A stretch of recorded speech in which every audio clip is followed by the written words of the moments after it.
Live from New York, this is the Harvey Hour. My name's Stephen Harvey. It's great to have you in today on a Tuesday. As always, I'm joined alongside my dad, Stephen Harvey. How you doing today on this Tuesday? I'm great. Looking forward to the show here. We're starting a little later tonight, but we're ready to go. We got a lot to talk about. Week one's in the books. Not great for me, not great for my picks, and definitely not a good time for my Harvey Hothead. We went 1-4.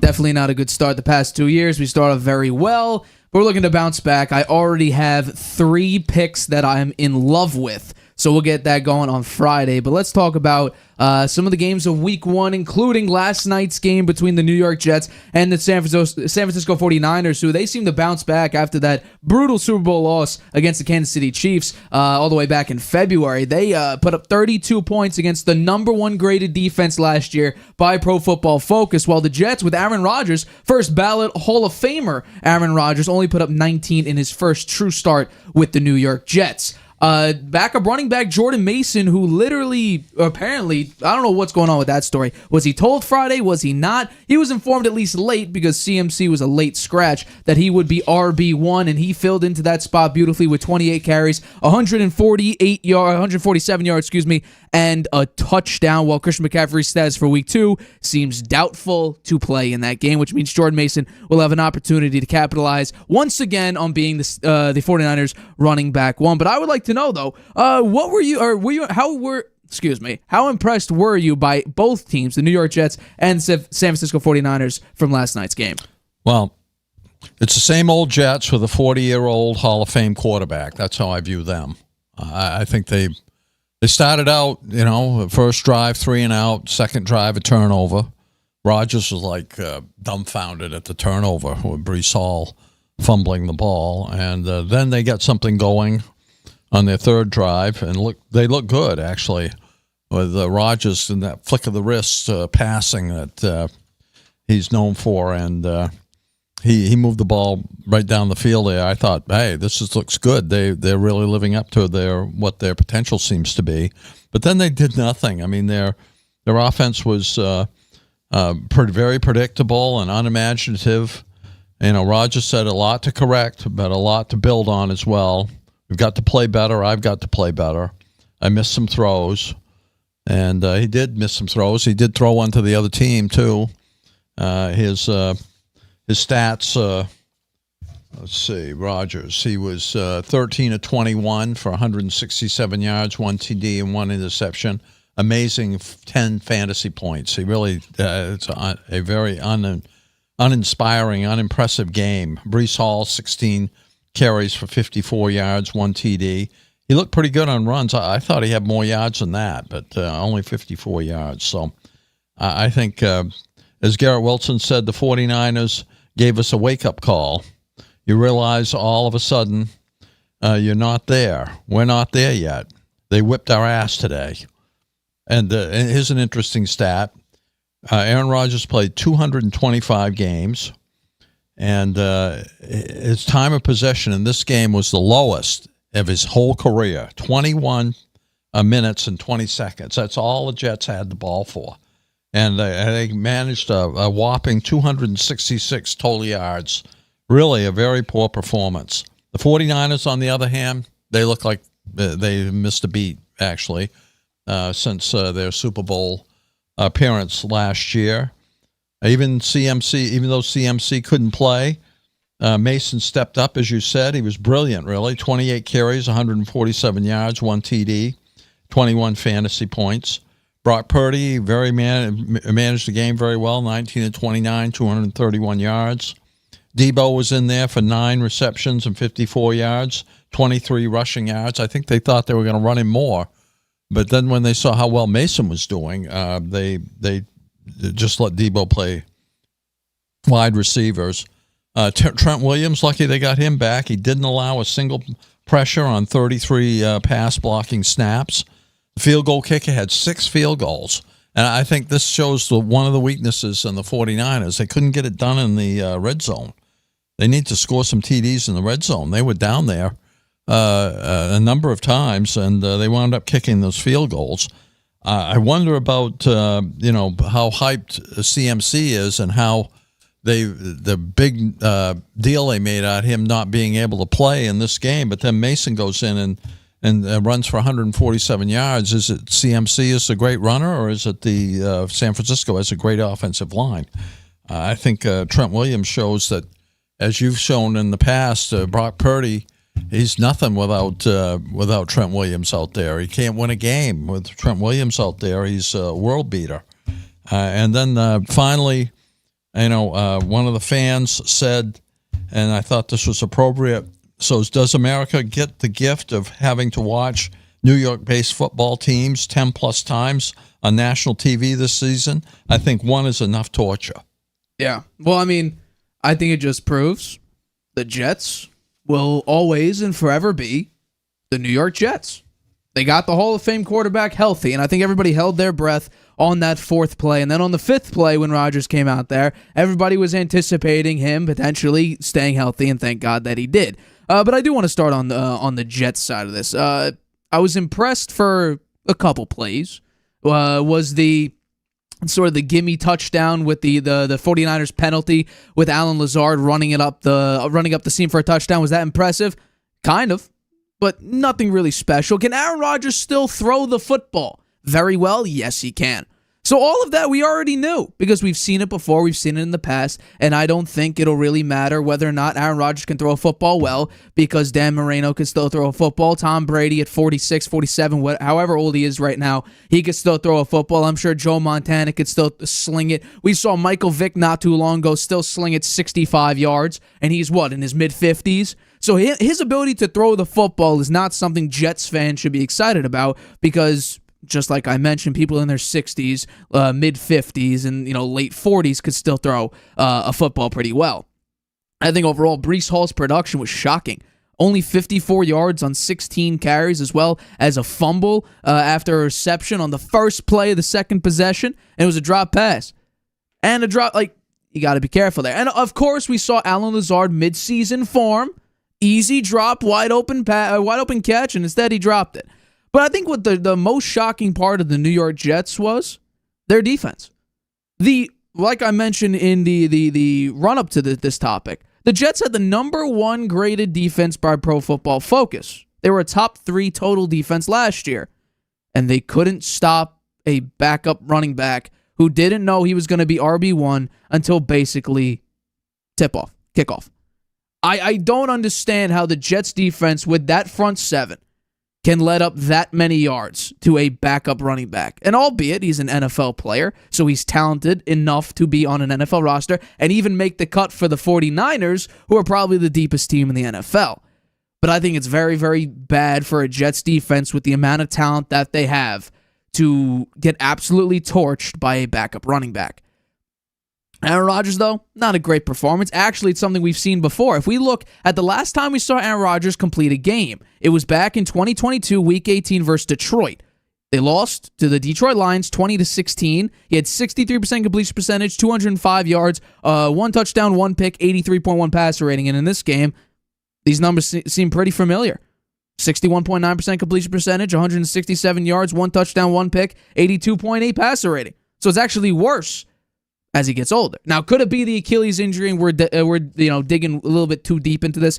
Maybe. But I think that it is a sign that Aaron Rodgers is not Tom Brady. Stop with the conversation. He's not aging like a fine wine or a very fine cheese. No, it's aging actually kind of poorly, and he might need more help than the Jets can give him. The offensive line did as well as you could expect with Nick Bosa and Fred Warner on the opposite side. But my only real problem with how this game turned out for the 49ers was Brock Purdy started this game off very poor. 3 of 8 in the first 4 drives, 42 yards. Yards per pass was 5.3. The rest of the game, though, he picked it up after he could hand the ball off to Jordan Mason and work the play action. It was 16 of 21, 189 yards and 9 yards per pass. So all around, the 49ers, I give them a solid A. I was impressed with their performance. The Jets, I give a solid D because that defense should be much better. The offense should be much better. The offensive line did an okay job. I give them a B+. No. But all around, Jets were a massive disappointment, and it's even worse now for Jets fans. I'm starting to feel bad for them because in the past, they've had no expectations and expected to be terrible. So losses like these are like not, they were to be expected. That's why last year against the Patriots, it was such a nice victory because it was Belichick's last game coaching the Patriots. It was the first win in like 15 and a half years, or 15 and a half games, 7.5 years. So that's an exciting win to end that kind of a streak. Now that there's expectations that you have a Hall of Fame quarterback, these losses are going to be much tougher on Jets fans. Those losses are going to keep coming as long as Aaron Rodgers has a 51.1 QBR rating against the quarterback Brock Purdy, 83.9, who's playing with a contract for about $1 million this year. He's going to be the best deal ever in a quarterback. And the Jets D coming up small, giving up over 400 yards, 221 yards passing, 180 yards rushing. And as you mentioned, a third-year running back who's undrafted, 147 yards with a TD and a long run of 24 yards and 21 fantasy points. Come on. Where are you guys, Jets? Maybe it's a coaching issue, too. They get in their heads that they're going to be great, and then they go out on the field and lay an egg. I think that this shows, and by the way, I'm just going to throw us out there. Maybe Jets fans don't think so.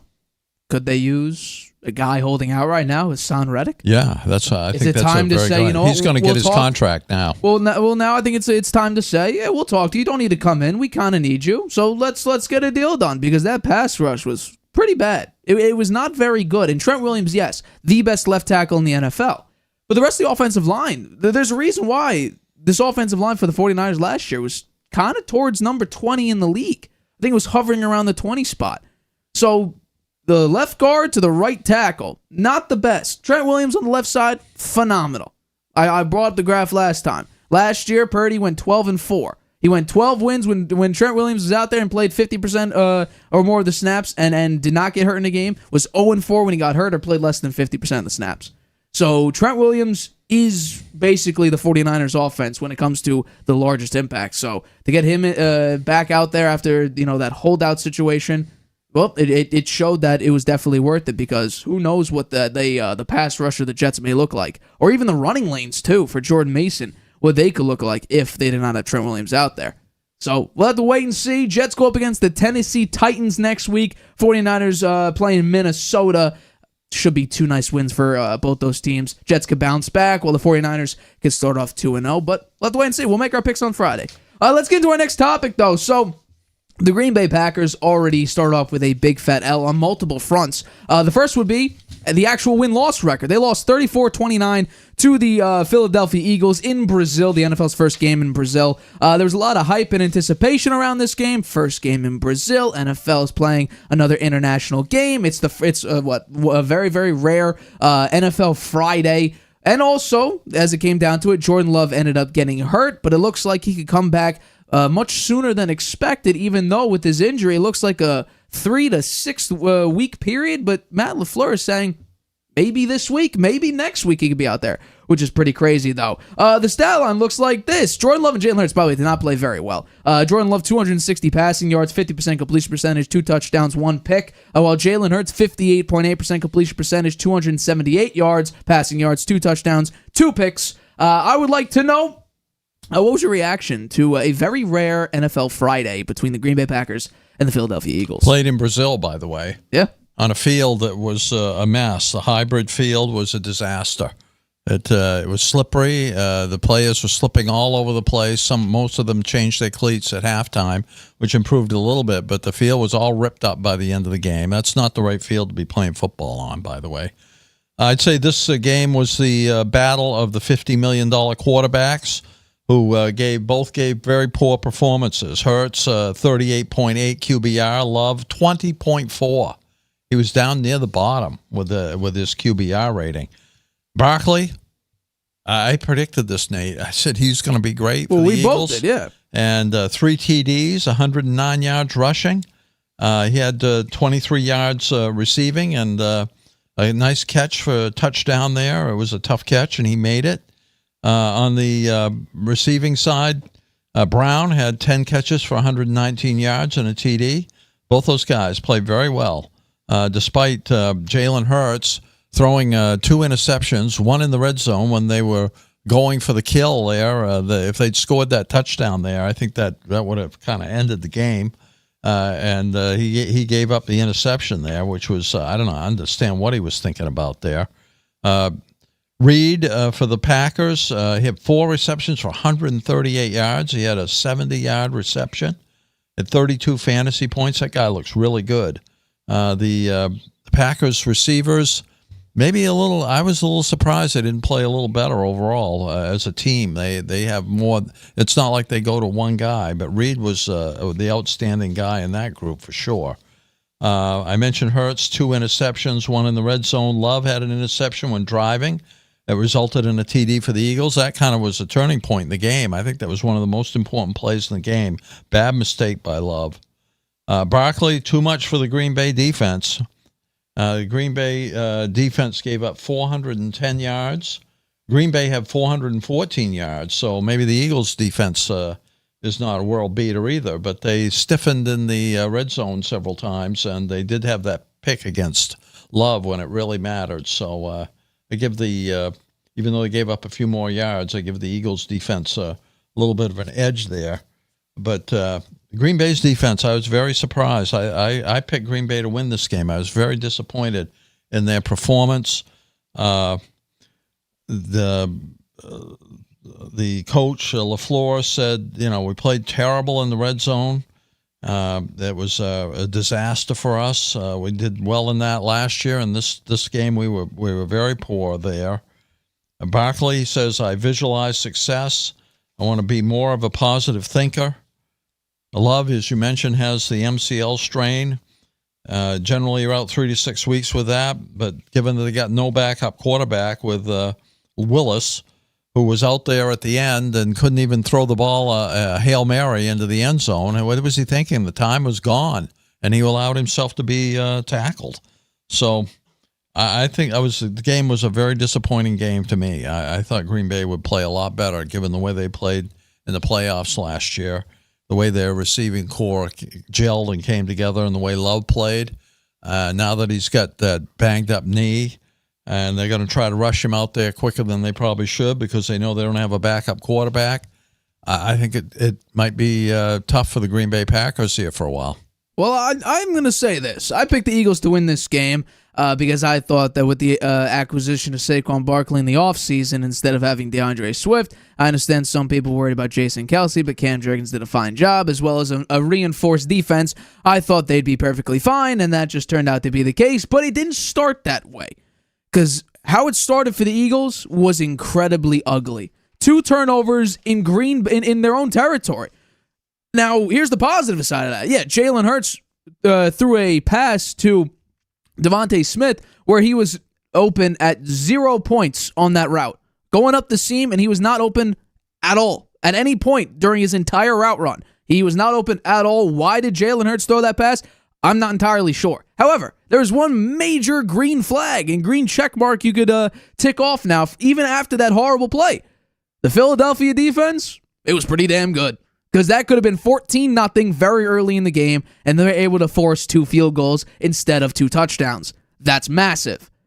But altogether, I think the Eagles played pretty well. Very well, even. Jalen Hurts, I'm going to give him a big fat F. Because he's making a boatload of money. He's a better quarterback than he did play. He was not great whatsoever.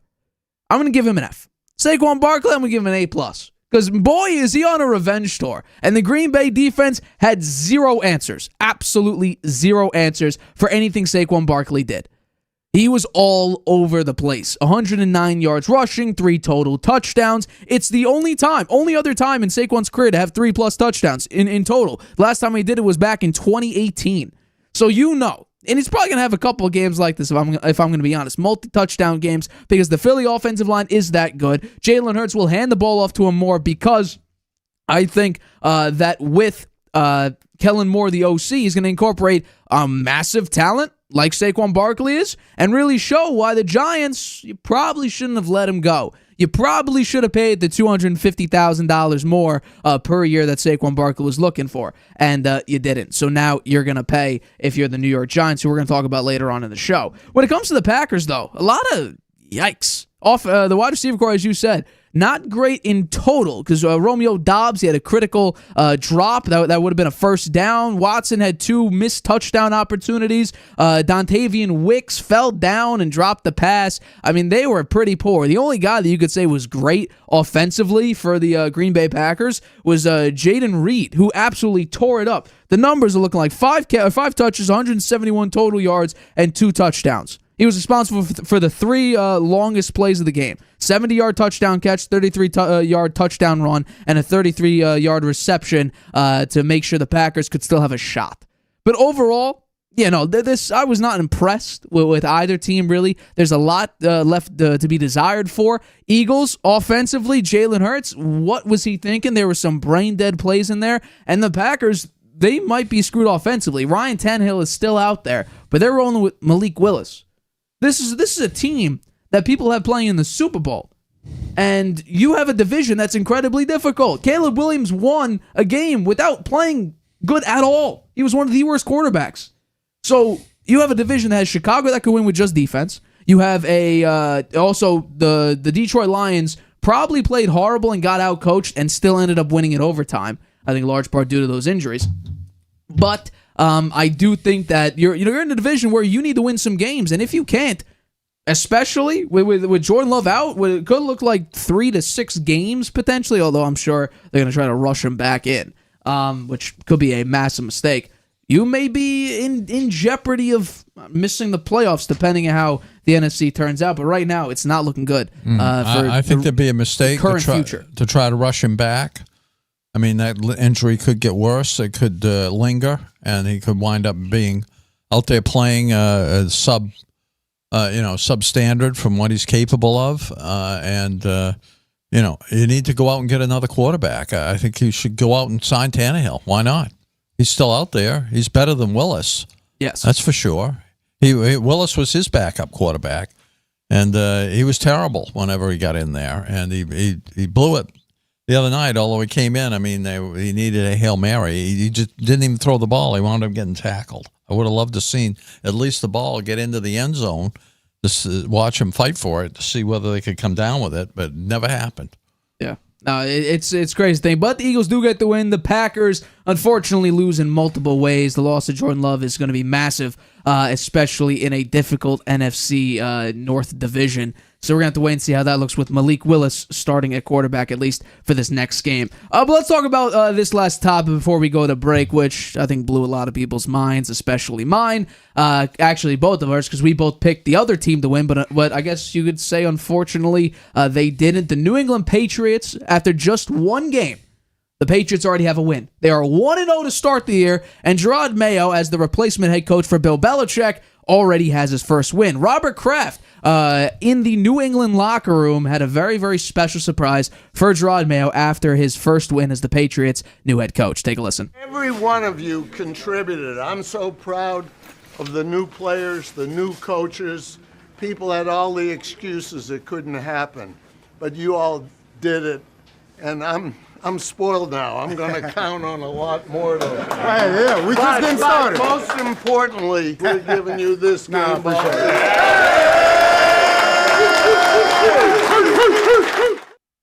So I want to know, how surprised are you that the Patriots are able to pull off this win over Cincinnati and Joe Burrow?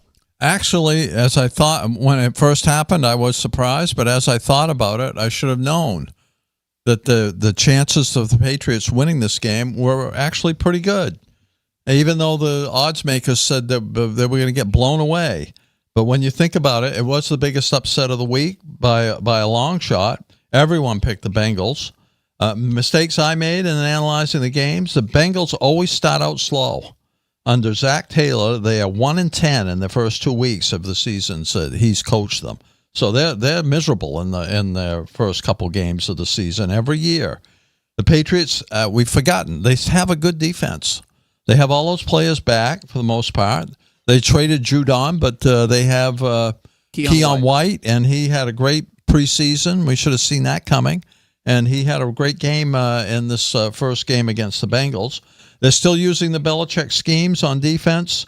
Mayo played for Belichick for 8 years, and this is carrying over. I think the defense is going to be very good, and you can see they only gave up 10 points to the Bengals, who you expect to be a very potent offense with their $55 million quarterback, Joe Burrow. The Patriots offense, much better than expected, that's for sure. They had a run game. They had a quarterback that can run the ball and wasn't afraid to do it when he needed to, and that made a big difference. The O-line, I would say, was okay, but maybe the Bengals' defensive line was just terrible. It could be one or the other. I'm not sure. Maybe more that the Bengals just weren't ready to play on defense. The game, you could look at it on paper, was a defensive battle. The Patriots only had 290 yards, and the Bengals only 224. The Patriots, I would say, the star of the game for the Patriots was Ramondre Stevenson, right? He had, he had 120 yards on 25 carries. He had a touchdown. His longest run was 17 yards, and he had 21 fantasy points. He really did very well. And then second, Jacoby Brissett, man, I give him a lot of credit. He stepped up. He ran the ball 7 times for 32 yards, 16-yard run there, not bad at all. And his stat line, 15 of 24 for 121 yards. They only had 7 fantasy points, but he didn't turn the ball over, and he managed the game quite well. And he had that running ability, which I don't think anybody was ready for on the Bengals side of the ball. And the other thing I would say about Brissett is he had good distribution on the passing. Hooper had 2 receptions, Thornton 2 receptions, Osborne 3 receptions, Hunter Henry a couple of receptions, Douglas 3 receptions. So he distributed the ball well, even though they didn't have a lot of yards passing. He moved it around quite well. And the other thing I'd say about the Patriots, guess what? They have a kicker this year. Yeah. This guy Sly, he was 3 for 4. That made the huge difference in the game. That was really the points that made the difference and made them win the game. And on the Bengals side of the ball, I just don't think they were ready to play. Their offense couldn't score in the first half. They had no points at all. The defense couldn't stop the run. The poor performance by the $55 million Burrow, only 7 fantasy points. He was 21 of 29 for 164 yards, no TDs, no interceptions, so he didn't turn the ball over. But you expect more than that from him. Brissett had as many fantasy points as Burrow, and he's making $8 million a year. I think in the final analysis, Burrow needs to focus more on football and less on his hairstyle and his hair color. Well, he dyed it out. He bleached it, kind of going Slim Shady, but he's going to grow that out. And he says he likes the frosted tips. That's what he says. He's going to grow it out and have frosted tips. But I kind of agree with you there. I care more about your play on the football field than I do about what color your hair is. I'm going to let you take over this when it comes to what side you want me to jump in on. Do you want me to go Patriots or Bengals? Please jump in on the Bengals first. All right, Cincinnati Bengals. And by the way, someone called me out in the comments section, so I'll gladly go on the Bengals because I did pick them to win. I did pick them to cover the point spread, which was 7.5. It got so bad at one point, it ended up being 9.5. But when we did our picks, it did drop down to 7.5. The first thing would be Jamar Chase. It was on a snap pitch count. 34 offensive plays he played in and barely got any production. He barely got even looked at. The loss of T. Higgins in this game and probably going to be out game 2 against the Chiefs. It's not good. It's not pretty whatsoever. The first one would be the offensive line, which a lot of people are saying this is Joe Burrow's, probably the best offensive line he's had so far in his career, was horrible. Garbage. Keon White was a menace. Trent, honestly, could be a Patriots defensive revenge game because Trent Brown on the right tackle, my God, was he garbage. Keon White disrupted Joe Burrow the entire time. And you know what's crazy? The pressure rate wasn't even that high. 22.9%, one of the fewest in the NFL for week 1. He wasn't even that good. 50% completion percentage, 25 yards for Mr. Burrow. But let's talk about the defensive side because Ramondre Stevenson, who did not look good really a lot last year, but then again, poor offensive line. He did look good his rookie year. But year 3, he got a pretty decent size extension, and boy, did he make it work. The Cincinnati Bengals were horrible on both sides, but the defense could not stop Ramondre Stevenson for the life of them.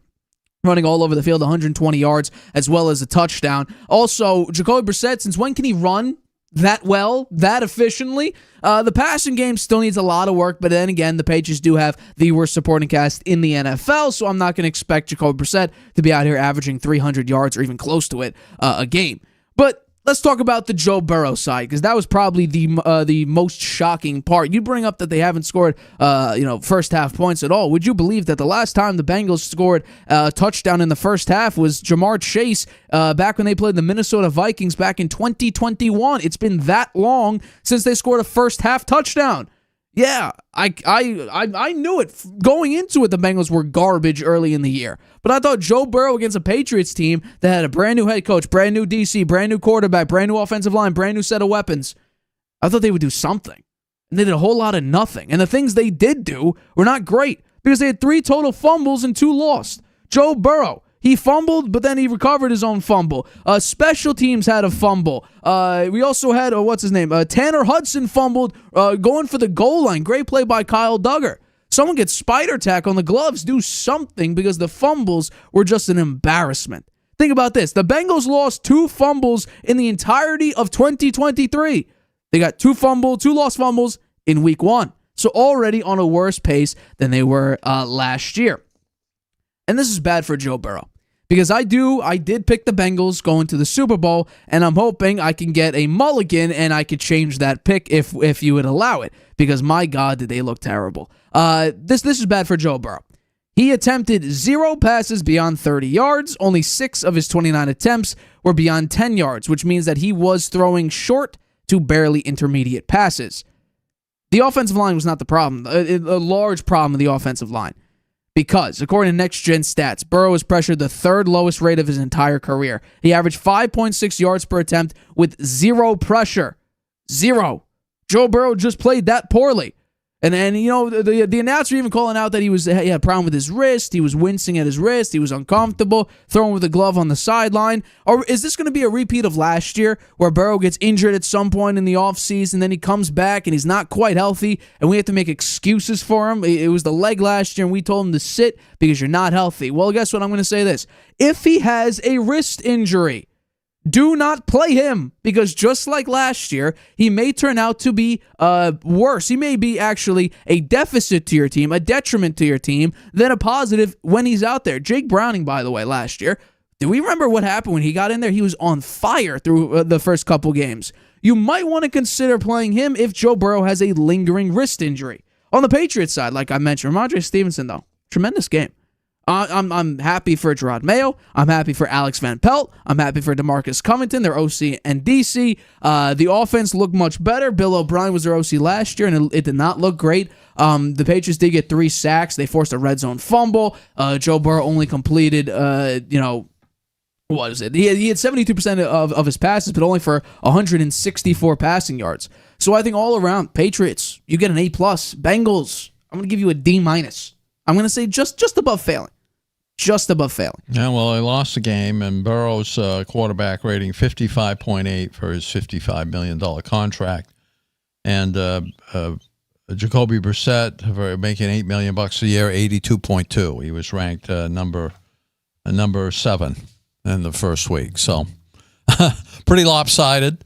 And congratulations to Gerard Mayo on his first win. I think that's huge to get on the right track of the season now. Depending on what you're looking at, and actually, let's bring up the schedule. I think we have. No, we do not have the schedule. They play Seattle next week. Depending on what you think the Patriots should do with their roster, winning games may not be the best idea. Just gonna put that out there. Yeah, we'll see. I think Jalen Polk, he had a couple of catches. I think he could be something that will be talked about here if he can get in the games. We didn't see Tayshaun Boutte at all. I guess he's pretty far down the depth chart there. But it'd be interesting to watch. I think they have a good chance against the Seahawks. They're playing them at home, right? Isn't that game at home? So, yeah, it's at home. So the Bengals certainly should be a tougher team than the Seahawks. So maybe the Patriots can go 2-0. We'll have to wait and see. I think that based on the fact that Brissett got pressured on 44% of his dropbacks, and the Seahawks just made Bo Nix look like a 7th-round draft pick and not Brock Purdy level Brock Purdy level 7th-round draft pick. No, a legitimate 7th-round, true 7th-round quarterback.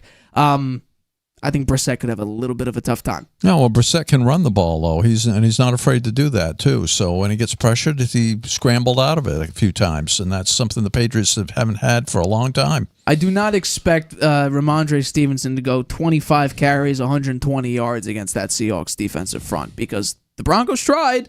They tried the run, but they didn't. We'll talk about that on Friday. We will, absolutely. All right, we're going to take a quick break, but coming up, could it look worse for the Giants? A lot of people said yes, it could, but I'm telling you right now, no, the Giants can't get any worse. And Daniel Jones, what was that performance? As well as, we were right about Justin Fields, and we are going to brag about it. Although I picked the Falcons to win, we were right about Justin Fields that he should be the starter. We'll talk about that right after this. Traveling can be a nightmare. Why? You can't watch your favorite shows abroad. You can't trust public Wi-Fi spots anymore. And when you return, roaming bills kill your vibe. Unless you get a NordVPN and Saley deal. NordVPN will increase your privacy online. And Saley, a global eSIM data app, will save you from those unexpected roaming charges. Grab the 2-year NordVPN deal with 76% off and get up to 20 gigabytes Saley eSIM data gift. Whether you're just discovering your voice or taking your show to the next level, you know what the world needs to hear. All you have to do is say it. With Spotify, set up your podcast. Your food podcast. Your mindfulness podcast. Your never thought you'd get this far podcast. And watch those sparks fly. I put a picture of the Drop the episode anywhere people listen. And find out who they're cooking with. Where they're finding inner balance. And why they love your show. You're already a creator. Now you can create, connect, and get paid for your passion with one single free tool. Spotify for podcasters. Talk where the world listens.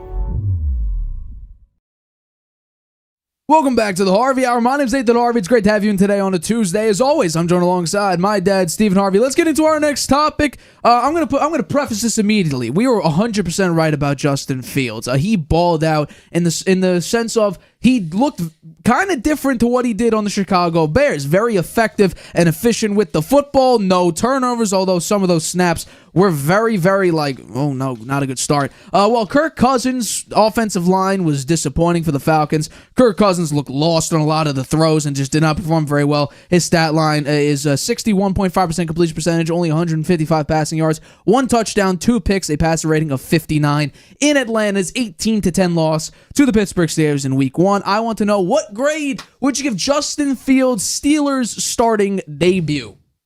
Justin Fields grade. I give him a good grade. I give him, B plus, A minus. I think his passing was, he managed the game. He did a nice job managing the game. He was 17 of 23, 156 yards. He rushed 14 times for 57 yards. No turnovers. That's big for Justin Fields, and that's important. Najee Harris had 20 carries for 70 yards, and Pickens was the big receiver with 7 receptions for 85 yards. T.J. Watt, he's a beast, that guy. The biggest disruptor of the Falcons' offense, particularly Cousins and Robinson. Cousins only 16 of 26, 155 yards, 1 TD, and importantly, 2 interceptions. One of them was almost a pick six. And that was really the turning point in the game. The Falcons still had a chance, but after that, that was the end for them. He didn't play at all in the preseason. He hadn't played a game since Game 10 last year when he hurt his Achilles tendon. That Achilles injury was to his plant foot, so he may be favoring that a little bit going into his first game. He didn't look like the Kirk Cousins that we know from the past. Robinson. 18 carries, 68 yards, well below what we would expect from him. But again, it was the Steelers' defense, and particularly T.J. Watt, who really was creating chaos out there. Overall, I'd say Cousins was terrible. The Falcons didn't score at all in the second half. I'd say the new coach, Raheem Morris, what was he thinking about when he went in the halftime? He should have made some adjustments, because they didn't make any, and it showed, and the Steelers defense dominated them. I would say the Steelers are intrigued with Justin Fields, his youth and his athleticism. I predict he'll continue to be the starter as long as the Steelers offense plays well and he doesn't have turnovers and they keep winning. He's going to be out there, and that'll be the end of Russell Wilson, despite his efforts to show he's a big leader over there talking to the offensive line and the offensive players after most of the series and being on the sidelines as a cheerleader. I'm sure he felt, he was out of place not being the starter. And it showed, and he's still hoping he can get back in there. But if Justin Fields continues to play well, sayonara to Russell Wilson. Maybe they'll trade him to the Giants or something. That's a possibility. The Giants were interested in him, and they'll have no use for him if Fields continues to play well. The other thing I'd note is the field goal kicker for the Steelers. He had a 57-yard field goal, a 51-yard field goal, a 44-yard field goal, and a 25-yard field goal. Those field goals were the difference in this game. Without them, they wouldn't have won. The Steelers' defense in the red zone, outstanding. Watt, he was really, I can't say enough good things about him. The one thing that really upset him is he had that the bull rush there and caused Cousins to fumble the ball, and he recovered it, and then they called him offsides. It was close, I'd have to say. You could see he started just before the ball snapped. Whether he went across the line or not is something that they didn't really show very well. But he was livid. He was yelling at the officials. He went over to his own coaches and complained about it. And that's a guy who's got a lot of fire, and he's really the leader for the defense of the Steelers. Without him, I don't think they've ever won a game when he hasn't been in there since he came in the league. I would say Cousins better get it together soon, or the fans are going to be calling for Penix. Well, I'll say this: he got the NFL referee to admit he was wrong on that offsides call. By the way, he was not offsides. When you look at it. He wasn't offsides. I don't even know if I should be impressed, because that's what we thought. Justin Fields did exactly what we thought, what we predicted. He ran the offense as efficiently as the offense is structured. It is a lot of run, a lot of QB runs, a lot of short passes. Justin Fields did not throw a single pass over the middle of the field. He played it safe. Check down, short pass, occasional deep shot. He had a beautiful throw to Pickens on the left side. He did very well. Justin Fields looked different. He looked like actually a decent quarterback. Now, were there some misreads and some, more yards he could have gained? Absolutely. But for this game, to come in like he did, as sort of like a revenge tour of I didn't get the starting job, I outplayed Russell Wilson, they didn't give it to me, so this is my chance to earn it. And now week 2, Mike Tomlin saying we're going into it with Justin Fields as our starter. Russell Wilson's still hurt. I think Fields could replicate exactly what he's been doing, which is play better than the guy who they were initially naming the starter, the guy who had the pole position of the starting job. Justin Fields played well. What's crazy is that, there was some mishandling of some snaps between him and Zach Frazier. But actually, I think it was on the first play of the drive, too, that missed snap between Justin Fields and Zach Frazier ended up in a 3-yard gain, which is kind of crazy if you think about it. But decision-making wise, Justin Fields was flawless. Ball security, perfectly fine. No fumbling, no interceptions. Ran the ball pretty well. The offense actually got better as the game progressed. After that almost cataclysmic start with the missed snap, it looked like, things were, picking up the pace. And then when it mattered most, the first drive in the fourth quarter, it was 13 plays, 72 yards, took 7 minutes off the clock. And the Falcons needed every opportunity they could get because that offense was abysmal, especially with a guy like Kirk Cousins, who's a 3-time Pro Bowler. We expected Kirk Cousins to do better just because what we saw last year was Cousins was playing very, very well before the Achilles injury, but I think that was subdued due to one guy and one guy only. Kind of, but mostly one guy only. TJ Watt, who was an absolute menace. He had 3 pressures, 1 sack, 2 QB hits, 3 tackles for a loss. and also a fumble. Technically, he had like 2 forced fumbles. The one obviously got called back due to the offsides, but he also had a crucial fumble recovery on Kirk Cousins. So TJ Watt right now, the way he looked against the Falcons, and it's weird because the Steelers defense always makes quarterbacks look iffy. Like Lamar Jackson against the Steelers looks pretty bad. But I'm saying this right now. Maybe it's a little bit of an overreaction.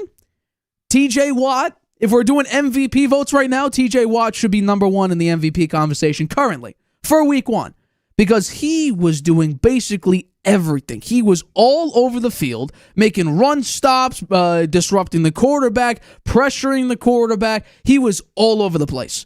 TJ Watt was insane, as well as Larry Ogunjobi also did a very, very nice play. Him and Watt combined for one of the most back-breaking, kind of game-changing interceptions to Dante Jackson. Kirk Cousins threw it to Dante Jackson. And then TJ Watt, as expected, how do you start off great? How do you end? Well, with the game-ending sack. So he was all over the place. Meanwhile, the Atlanta, I don't know exactly what's wrong with Atlanta. I think, honestly, it's one thing, and we actually spoke about this on the show. I went back and looked at the tape because Kirk Cousins, and I wonder if you remember this, Kirk Cousins asked to play in the preseason, but then he had the quote that his request fell on deaf ears. Well, what did Raheem Morris say about this game? Quote, I feel like Kirk is healthy. He's been healthy since he's been here, since he's been back. And even during the preseason, before the preseason started, Kirk Cousins wanted to play. Raheem Morris, said you're not going to play. And there was a lot of rust. And honestly, you look at some of his dropbacks, he seems kind of timid in the pocket. Well, maybe he's worried about his Achilles heel. By the way, and this is via Next Gen Stats, would you believe play action? Only quarterback in the NFL Week 1 to never run play action. Deep pass percentage, how many did he throw? Oh, one of 2 quarterbacks, one of which we're going to talk about a little bit later, to have 0%. Did not throw a single pass deep. So no play action, even though Bijan was running okay early in the game, and no deep passes. Yeah, well, maybe that's why he got a 28.6 QBR. I think Kirk Cousins played very poor, and I'm saying right now that it'll take until about week 6 where we see, okay, that's the Kirk Cousins we're familiar with. I'm not saying he's going to go back to last year's Kirk Cousins because he doesn't have Justin Jefferson and Jordan Addison, as well as, at one point, Dalvin Cook. So, but I think he should be much better than he was. And by the way, he needs to do it much faster than week 6 because, my God, did Baker Mayfield torch Washington. Yeah. He was 4 touchdowns and like 300 yards. Yeah. So Kirk Cousins needs to get his act together. High, ranked number 3 in the quarterback rank. Yeah, no, he needs to get his act together. We're not talking about Baker, but I think we should, honestly. I should have added it as a topic, but Baker torched it. So Kirk Cousins needs to get his act together right now. That offensive line was the disgrace. The defense could have been much better. They could not stop anything. And Chris Boswell, someone steroid tested him right now. He was kicking 50-yard bombs like they were chip shots. It was incredibly impressive. I was impressed with the Steelers through and through. You picked the Steelers, I picked the Falcons, so I'm thoroughly impressed with the way Mike Tomlin and Justin Fields each coached and played that game. Congratulations to the Steelers. It was a hell of a game. Do you have anything else for the Steelers, or can we move on to probably? No, I'm happy I picked the Steelers. Yeah. I predicted they'd win, and I'm glad that Justin Fields got the start. I think he's going to continue to start as long as he doesn't make turnovers, as long as the offense is playing well. They keep winning these games. They're playing close in these games. He's going to be out there, and Russell Wilson's going to be on the sidelines watching. This is going to be my favorite topic that we do of all show. I picked them to win. That was a massive mistake. But somehow Daniel Jones got worse. 28-6, and Daniel Jones looked horrible against a defense rated sort of middle of the pack. His stat line for this game was, I don't even want to read it. Yeah, he was great. It's 208 yards, or I have this backwards. 52.3% completion percentage, 186 yards passing, no touchdowns, 2 picks, a passer rating of 44.9. 0.3 in the 28-6 loss to the Minnesota Vikings. While Sam Darnold, I think he completed 12 or 13 straight passes against a Giants defense that had Brian Burns in the offseason and should have looked much better. At least that's what me and you were grilled on all offseason when debating and discussing the New York Football Giants. I want to know. And by the way, Brian Daboll said that he's going to start again in week 2. Do you think the Giants are making the right or wrong decision in letting Daniel Jones start another week for the New York Giants? I'll answer that in a second. I would say the stat line, the headline in this game is Minnesota crushes Giants 28-6. Another opening day loss, terrible for the Giants last year. Same deal. Dallas killed them. Now Minnesota comes in. 28-6. Giants couldn't even score one touchdown, a couple of field goals. That's the best they could do. Daniel Jones, terrible. QBR, 16.6. Darnold looked like the world beater, 81.0 quarterback rating, but that's only because the Giants' expensive star-studded D-line couldn't pressure him. He completed the first 12 passes, didn't miss one of them. And Burns and Thibodeau were invisible. Off the edge, they didn't show up. Burns had 4 tackles, no quarterback hits.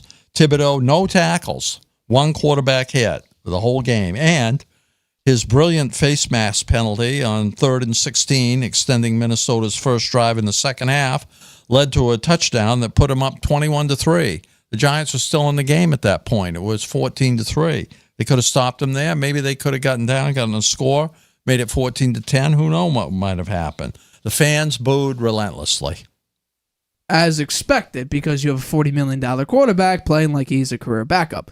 I'm going to relish in this moment because the amount of hate I've gotten over my my Daniel Jones takes over the years, not adding him to my top 10 quarterback list to open up last year, and the repeated hate I get for Daniel Jones and my takes on him are going to make this topic very fascinating and very entertaining for me and anybody who's ever supported me. First of all, thank you for supporting my takes. So we can't blame the offensive line. We can't blame the receiver talent. We can't do it because Daniel Jones was actually garbage when not pressured. He was completely garbage. I don't know if this is the Sam Darnold versus the Patriots where he said he's seeing ghosts, but there were throws that could have been made that Daniel Jones was not seeing. Look at the film. Look at the All-22. You could see a lot of throws where Daniel Jones is looking for something, and there's a guy right in front of him, Malik Neighbors, Wan'Dale Robinson. There were a lot of plays where Wan'Dale Robinson got open, and Daniel Jones didn't even look his way. But we talk about that receiver core, right? Oh, yeah, they have Malik Neighbors now. What about the other receivers, though? Because they were there last year and weren't that great. Would you believe that this wide receiver core gave Daniel Jones the 4th highest average separation in the NFL for week 1 at 4.4 yards average separation? That's the 4th highest in the league for week 1. But Daniel Jones, even when they were down big, he kept dinking and dunking. We're bringing back the nickname Danny Dink and Dunk because that's all he did. He had 52% completion rate, 22 of 42. He was actually he was garbage in this game. There was no, the offensive line held up as best as it could against, some promising edge rusher. Dallas Turner also sort of terrorized some of the side. But I can't blame the offensive line because all the hate I got was, oh no, we got a reinforced offensive line. Jermaine Illuminor, Greg Van Roten, John Runyon, they're going to be great. John Michael Schmidt, again, center. He was the lowest graded center last year, but should be promising this year. And Andrew Thomas is always a top tackle in the NFL since emerging as one of the best. But in reality, Daniel Jones wasn't all that pressured. Really. He was not pressured that much. According to Next Gen Stats, first of all, he also was gifted one of the highest time to throws in the NFL. I'm trying to read it here. He had top 10 time to throw in the NFL for week 1. His QB pressure rate, one of the lowest. He wasn't even in the top 10 of pressure rates. And yet, Sam Darnold, by the way, was in the top 10. He was number 5 on the week. So Sam Darnold operated under pressure better. And by the way, I had a parlay on Justin Jefferson. Justin Jefferson did not do that much. He had a nice catch on the left side, but overall did not play that well. They got an interception off Sam Darnold in their own red zone and couldn't put up a touchdown. Daniel Jones had 3 open targets on 2 back-to-back plays and instead tucked it and ran it. So Brian Dable picking up the coaching, the offensive play calling, that's going to get him fired. Daniel Jones starting is a mistake. That's going to get him fired. Joe Shane, he is now on a fiery seat because he let Saquon Barkley go. And my God, could you have used him? Devin Singletary, motor, the guy that they thought could replace Saquon and put up a similar production, was, I don't even think I want to say okay. He was passable, if you want to give him a passing grade. So you're a $40 million a year quarterback. Cannot have 52% completion percentage, 186 yards, no touchdowns, 2 what are you doing picks with a 44 passer rating. Singletary had 10 carries for 37 yards. 3.7 yards in attempt. Yeah. You can't do it. I'd say Dable, he didn't do, we were beating up on Daniel Jones, and rightfully so, but it wasn't all him. Dable didn't do Jones any favors in his first game as a full-time play caller. A painfully conservative sequence in the second quarter when Dable called consecutive quarterback runs on 2nd and 5 and 3rd and 2 from midfield. Jones was stuffed for a 1-yard loss and on 3rd down carry, and then Dable elected to punt on 4th and 3 from Minnesota's 49. That's just one example. The downfield passing attack, it's supposed to be the hallmark of their offense this year. Non-existent. Jones didn't attempt a single pass that traveled 20 yards or more in the air. Him and Kirk Cousins, only quarterback not to attempt a single deep Jones pass. had 2 25-yard completions to rookie wide receiver Malik Neighbors on intermediate passes that included a few yards after the catch. The dynamic Neighbors limited to 66 yards on 5 receptions. So it's a pitiful effort by the Giants. Second year in a row where they weren't prepared to play for game 1. That's on the coach. To me, the Belichick watch has started. I think maybe that is definitely a possibility, but I think overall, I'm just saying what I've been told, what I've been criticized for now for 2 years. And by the way, this is crazy. I crunched some numbers. So the last time Daniel Jones played a full season was in 2022. Also, ironically, that's the season that people called him a top 10 quarterback. But there's a little bit of a caveat to it because that guy that they let go this offseason, yeah, he was the reason for it. Would you look at this? Completion percentage. These are where Daniel Jones ranks in these statistical categories. 90% of them, I would say, are relatively common. I'm not nitpicking that much. Completion percentage was 6th. Great. Passing yards, 17. Oh, by the way, let me preface this. These are games where Saquon Barkley rushed for 70 yards or more, which is in 10 games. It's not a small sample size, more than half the season. They went 8-2 in these games. So completion percentage, during that span, 67.9, that's 6th. Passing yards, he was 17th. Touchdowns, 20th. Average depth of target, dead last. 39 qualified quarterbacks, Daniel Jones was dead last, a.k.a. dinking and dunking. Passer rating, he was 10th. Time to throw, he had the 5th most. Interceptions, he had the 2nd fewest. His PFF grade, 8th highest. So good quarterback, right? But look at Saquon Barkley, because his impact was the reason why Daniel Jones played so well. Rushing yards, 1st. Rushing touchdowns, tied for 3rd. Explosive runs of 15 or more, tied for 1st with 15. First downs gained, he was 2nd. Explosive runs, which are qualified as 10-plus yards, he had 25 of them. That was 2nd in the league. Missed tackles forced, tied for 7th. Yards per attempt was 15th, but the reason why is because he had the most attempts. The production-wise, his same production was all 60 carries fewer at that same level. So the production level, the more carries you have, the likelihood, unless you're Derrick Henry, your yards per attempt is obviously going to go down. And finally, PFF grade, he was 8th. So to say that Daniel Jones, top 10 quarterback during that span, I'm saying no. Yeah, he looked like a top 10 quarterback because his running back had the most explosive runs in the NFL. Had the 3rd most touchdowns, had the most rushing yards. Took a lot of pressure off him. Absolutely. So I think the Giants are looking at themselves. And John Mara said he's going to have a lot of sleepless nights if they let Saquon go. I think he needs sleeping pills because he's probably been up since Sunday. Yeah, I would think so after watching the way they played. Actually, probably Sunday.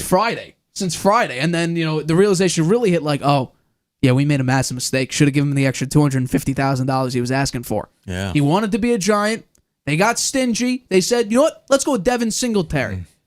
He could be an MVP candidate this year, Barkley. That might be pushing it. Running backs still win MVP. You wait and see. Running backs still win MVP. 3 touchdowns in a lot of games and over 100 yards rushing, some nice pass catching. That will get you noticed. That's for sure. Let's get into our second to last topic here. The Dallas Cowboys and Tom Brady's broadcasting debut. And by the way, Tom Brady did not do a great job. I can probably like a 2.5 out of 5.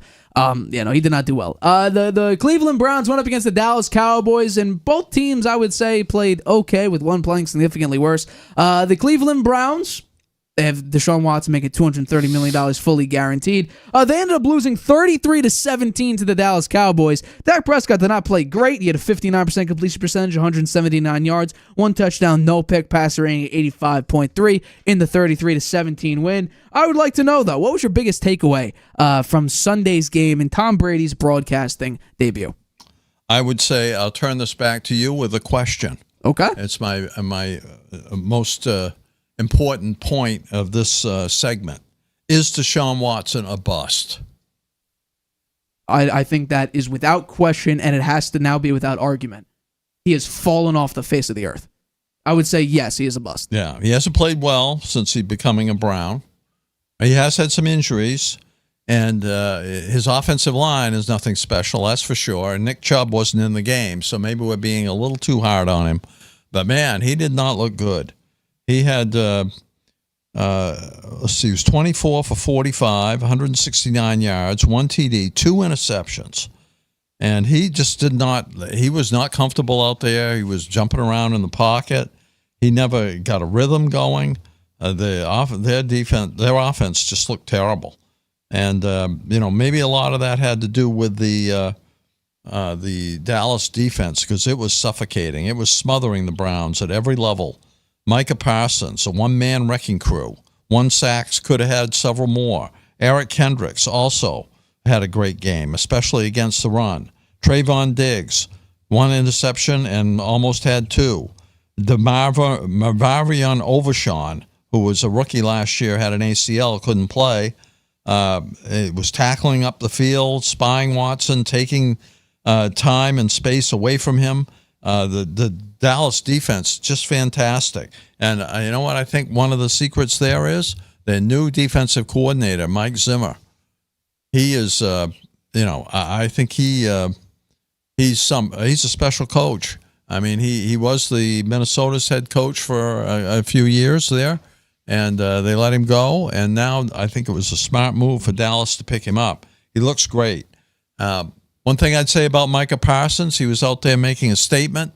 I think he's maybe a little miffed. He hasn't gotten his big contract yet. They're both Dak Prescott and CeeDee Lamb now getting the big contracts. Dak Prescott's announced on the Sunday, 4 years, $240 million. The first $60 million quarterback, the highest paid player in NFL history, out there throwing for 179 yards and 1 TD, but a quarterback rating that was right up there among the leaders. He managed the game well. He didn't make mistakes.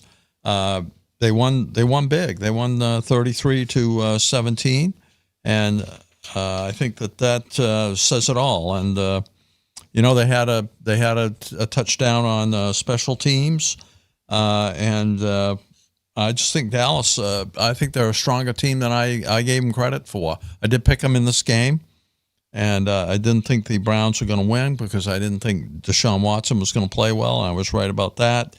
I did think, where was the Browns defense? They're supposed to be a world-beating defense. I mean, they gave up 26 points. Special teams gave up a 60-yard punt return to Turbin. I think the Browns weren't ready to play. Well, you tell where's the Browns defense? Dak Prescott did not, completely blow the doors off him. Under 26 points. Yeah, but under 60% completion percentage, under 180 yards, only 1 touchdown. Over 80 QBR. Right. But what I'm saying is that Dak Prescott did not put up like 300 yards and multiple touchdowns. He did have a very nice touchdown throw to Brandon Cooks falling backwards. That was impressive. But overall, Dallas did a great job on defense and kind of on offense. I give their offense maybe a C+. Their defense gets probably a B+ to an A-. But I'm going to focus basically my entire monologue on one guy, Deshaun Watson. Would you believe that the quarterbacks on the field combined for $461 total $1 million amongst 2 players? Guaranteed money. Basically $500 million for 2 players. Yeah, no, Deshaun Watson has fallen off a cliff. There is no redeeming quality of Deshaun Watson anymore for the Cleveland Browns. The unfortunate part, though, if you do want the Browns to get off of Deshaun Watson, is they're screwed cap-wise, money-wise.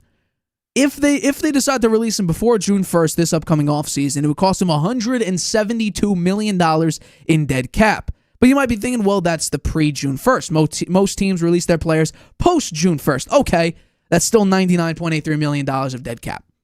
They're screwed. This was, I said this several times on the show.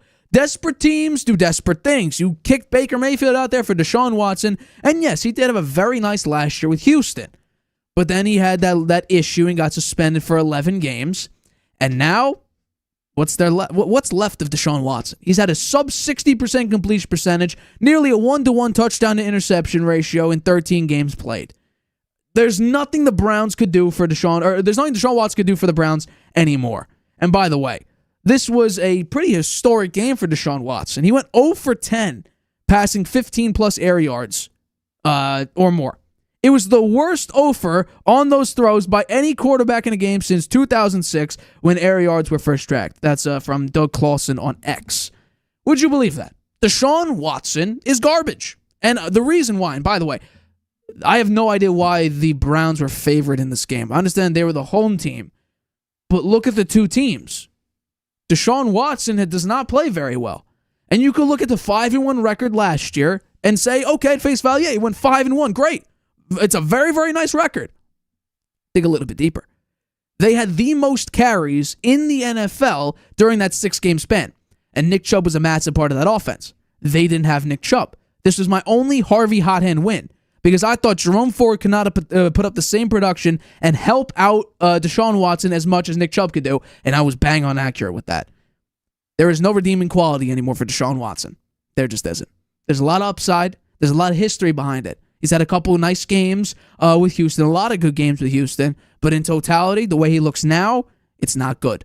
They're stuck with him, and they have to deal with him for the next couple of years. QBR 9.3. No, he was garbage. He was actually terrible. And you could blame the offensive line, but I'm not, because of the fact that, yes, first of all, the offensive line for the Cleveland Browns is rated as a top 10 offensive line. But this is Deshaun Watson, with or without playing Dallas. Mm-hmm. This is how he is. Before this game, he had a sub 60% completion percentage and looked poor. And now after this game, sub 60 completion percentage and still looks poor. Mm-hmm. The Browns had 1 first down in the first half. Watson looked pedestrian. Throws sailed over receivers' heads. Without Chubb, no run game to support Watson. Browns' offense isn't good enough. That's the bottom line. Where was the Browns' defense? It gave up 26 points. Where was the Browns' special teams? They gave up a 60-yard punt return to Turpin. One other point, just the final point I'd like to make. Sure. The Dallas field goal kicker, Brandon Aubrey. He made 4 field goals, 2 of them 50 yards and 57 yards. He also made a 66-yarder would have tied the longest in NFL history. That didn't count because of the delay of game call, which was unbelievable. How could they let that happen? And for Aubrey, how bad is that? I mean, he could have tied the NFL history. Yeah. 66-yard punt. And he was ready to try to kick a 71-yarder, but they wouldn't let him do it. I think they should have let him try it. Because there was still some distance between that 66-yard field goal. He did that with an inside that stadium is indoors. And he kicked that field goal like that. That is, sometimes you get a tailwind, right? He had nothing. That was a dead air ball. He kicked it 66 yards. It had plenty of room. It could have gone. Maybe it might have gone in at 71 yards. I'm not sure, but I would have let him try. I would have let him try it too. Why not? I think they were worried. How much time was left? There wasn't much. It was just maybe a few seconds. There's 2-3 seconds. I think they were worried. They had a receiver back there. Brady mentioned that. He said, you got a receiver back there. You got to watch that. So they decided not to do it. But wow. That guy's good. Yeah, Brandon Aubrey is incredible, but all around. The Cowboys, their offense wasn't great, but I'm sure they'll bounce back. They got to get into rhythm. CeeDee Lamb hasn't been out there at all during the offseason, holding out for that contract, which he got. I think they got to get used to that brand new offensive line. It caused Dak a little bit of trouble, but all around, the fact that there was no turnovers from Dak Prescott, who 2 years ago played 12 games and led the league in interceptions, I think that's definitely a positive sign. Is the bounce back MVP redemption year started? I don't think so, but could it be coming? I hope so. But yeah, we're going to take a quick break. But coming up, we're going to pick Thursday Night Football. Dolphins, Bills. Who takes the W? We'll give it our picks right after this quick break. Whether you're just Traveling can be a nightmare. Why? You can't watch your favorite shows abroad. You can't trust public Wi-Fi spots anymore. And when you return, roaming bills kill your vibe. Unless you get a NordVPN and Saley deal. NordVPN will increase your privacy online. And Saley, a global eSIM data app, will save you from those unexpected roaming charges. Grab the 2-year NordVPN deal with 76% off and get up to 20 gigabytes Saley eSIM data gift. Welcome back to the Harvey Hour. My name's Nathan Harvey. It's great to have you in today on a Tuesday. As always, I'm joined alongside my dad, Stephen Harvey. Let's get into our final topic of today's show. So, Josh Allen and the Buffalo Bills head over to Miami to play Tua Tagovailoa and the Miami Dolphins. Both teams got very shockingly close wins. The Dolphins able to get a field goal game-winning kick from Jason Sanders against the Jacksonville Jaguars, while Josh Allen and the Buffalo Bills, they looked terrible through one half and looked like they were about to lose to Kyler Murray, barely throwing it to his own wide receivers until Josh Allen became Superman again and able to pull out the win against, like I said, Kyler Murray in the Arizona Cardinals. Yeah, I want to know, though, Thursday Night Football, the first game this year on Prime Video, 8:15 on Thursday. I want to know, basically, do you have Josh Allen and the Buffalo Bills, who, by the way, are 2.5-point underdogs when Achane and Mostert did not practice today and yesterday, and the point spread swung one more point in favor of the Miami Dolphins? Do you have the Bills upsetting the Miami Dolphins at all? I don't. I have the Dolphins winning and covering the spread 28-24. I think I could be wrong, actually. Josh Allen had actually, after he got it going there in that game against the Cardinals, his QBR almost 90, and Tua, on the other hand, about half of that at 48.4. So the Dolphins, they didn't look very good against the Jaguars. It took them a long time to wind up winning the game, and they didn't cover the point spread. So I think it'll be close. I don't think the Bills are as strong a team as they were last year. I think they got wide receiver issues. I think their defense is not as strong as it was last year. I think the Miami Dolphins got off to a slow start. They managed to squeak out a win with a field goal at the end there. They've got weapons for sure on offense. They should be explosive, with the Bills' defense being a little weaker, I think, than it was last year. And playing in that hot weather down there in Miami next Sunday, when the Bills are really a kind of a cooler, cold weather team, I think Miami's going to find a way to win this game. And I have the opposite. I'm going with the Bills here. I have them winning. Let's bring it up here. 31-28. You have 28-24. Let's face it. I went against history last week for a couple of my picks, and boy, was it ugly. This was one of the Dolphins-Jaguars game were one of my Harvey Hotham picks, minus 3.5 point spread. They won by 3 points, so that was obviously a big fat loss for me. But in Josh Allen's last 12 games against the Miami Dolphins, including the playoffs, he's gone 11-1, and only that one loss was a 2-point loss. So it wasn't like they got the doors blown off them against the Miami Dolphins. He's thrown at least 2 touchdown passes in 13 straight games, which is an NFL record for consecutive games with multiple touchdowns against one team. He averages basically 286 yards passing and 51 rushing yards per game against the Miami Dolphins. And last year in the 2 regular season games, he completed 81% of his passes, averaging 340 passing yards and 42 rushing yards for 7, and also with 7 total touchdowns. Josh Allen crushes the Dolphins, excuse me. My big problem is he's banged up. His left hand, he has a bit of an injury there. He's expected to play. But normally, if he was the right hand, I'd be seriously concerned. Left hand, maybe gripping the football. He likes to run. Maybe if he tucks it with the left hand, he can get punched out easier. But the Dolphins' injury report: Jalen Ramsey, hamstring, he's questionable. Raheem Mostert, chest, DNP 2 days. Achane, DNP 2 days. That's their 2 running backs right there. 2 top running backs. I got Josh Allen winning here. I trust Josh Allen. He'll become Superman again. I do not trust Tua Tagovailoa against the Buffalo Bills. Now they are 2-point favorites. I will gladly take the Bills plus 2.5. This is not one of my Harvey Hotham picks. Too risky of a pick. But I do have the Bills winning. I trust Josh Allen. Yeah. Think about this. The strategy in the first half was weird, With 2 minutes left in the first half, they were losing by a sizable margin, but Josh Allen had 2 pass attempts.